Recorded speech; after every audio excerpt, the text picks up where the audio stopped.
नरेंद्र मोदी, जो भारत देश के 16वें प्रधानमंत्री के तौर पर इस पद पर आसीन है, वे 73 बरस के हो गए हैं। ये राजनीति का वो कद्दावर चेहरा है जो राजनीति में कई वर्षों तक तपे हैं। राजनीति में दशकों लंबा अनुभव रखने वाले प्रधानमंत्री नरेंद्र मोदी देश के ऐसे पहले गैर कांग्रेसी प्रधानमंत्री हैं जो पूर्ण बहुमत के साथ लगातार 2 बार इस गर्मामयी पद पर आसीन होने का गौरव प्राप्त कर चुके हैं। अब ये 2024 के आम चुनाव की तैयारी में हैं और फिर तीसरी बार सत्ता में लौटने की चाहत रखते हैं। प्रधानमंत्री मोदी जीवन के 73 बसंत देख चुके हैं। ऐसे में आज हम आपको बताने जा रहे हैं कि बतौर प्रधानमंत्री उनके नेतृत्व में देश ने कितनी प्रगति की और कौन कौन से ऐसे विषय रहे जिनकी वजह से उनकी सरकार चर्चाओं में अलग अलग ढंग से छाई रही।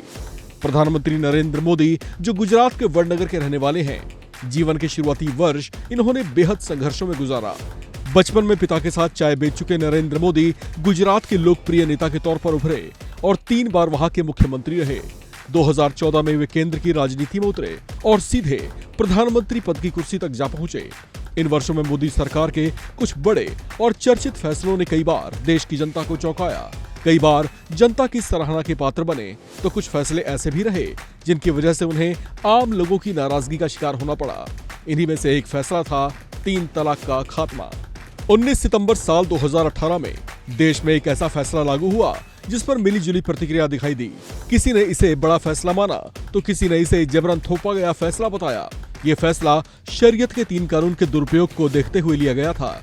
ऐसा कई बार देखा गया था कि जब मुस्लिम महिलाओं को 3 बार मौखिक तौर से तलाक तलाक तलाक कहकर छोड़ दिया जाता था, जिसे नियंत्रित करने में इसके सख्त प्रावधानों ने खूब प्रभावी काम किया। हालांकि इसके भी 2 पहलू सामने आए। इस कानून के लागू होने से 3 तलाक प्रावधान का दुरुपयोग करने वालों पर शिकंजा कसा जा सका। मोदी सरकार का दूसरा बड़ा और चर्चित फैसला था नोटबंदी का। नोटबंदी से फायदा ये हुआ कि ये झटका झेल चुकी जनता में नकद के रूप में कम राशि रखने का चलन शुरू हुआ।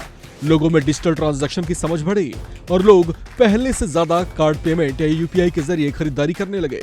इससे अब एटीएम के बाहर अक्सर दिखने वाली लंबी लाइनें भी खत्म हो गई थी। हालांकि नोटबंदी जिस मकसद से की गई थी वो मकसद पूरा नहीं हुआ, क्योंकि इससे कथित तौर से काले धन और जाली नोट के चलन में कमी आती नहीं दिखी।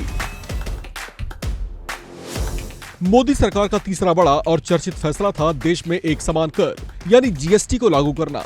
1 जुलाई साल 2017 में मोदी सरकार ने एक ऐसा बड़ा फैसला किया जिससे उद्योग जगत, कारोबारी, छोटे व्यापारी और दुकानदारों के साथ साथ आम जनता पर भी असर पड़ा।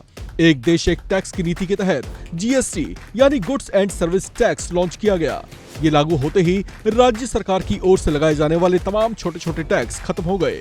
इस नए टैक्स सिस्टम से प्राप्त राजस्व की आधी राशि राज्य जबकि आधी केंद्र के पास जाने की व्यवस्था बनाई गई। इसके भी अपने अपने फायदे और नुकसान दिखाई दिए।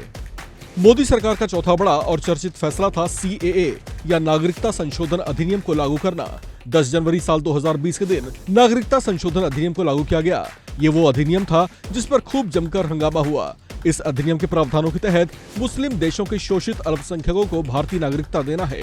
इसे लेकर मुस्लिम समाज में कई भ्रांतियां फैली, जिसे लेकर वे खूब आंदोलित भी हुए। मोदी सरकार का 5वां और चर्चित फैसला था आर्टिकल 370 का खात्मा। 5 अगस्त साल 2019 देश के इतिहास का एक बड़ा दिन रहा। यही वो दिन था जब जम्मू कश्मीर को विशेष अधिकार देने वाले आर्टिकल 370 को रद्द कर दिया गया था। ऐसा होने से जम्मू कश्मीर के विशेष अधिकार, अलग झंडा, अलग संविधान जैसे प्रावधान खत्म हो गए। लिहाजा जम्मू कश्मीर भारत गणराज्य के केंद्र शासित प्रदेशों में बांट दिया गया। नए स्वरूप के साथ जम्मू कश्मीर और लद्दाख 2 यूनियन टेरिटरीज के रूप में सामने आए। ये मामला सुप्रीम कोर्ट में लंबित है, जिसमें 16 दिन की सुनवाई के बाद सुप्रीम कोर्ट ने फैसला सुरक्षित रख लिया है। इस खबर में फिलहाल इतना ही। बाकी अपडेट्स के लिए आप बने रहिए वन इंडिया हिंदी के साथ।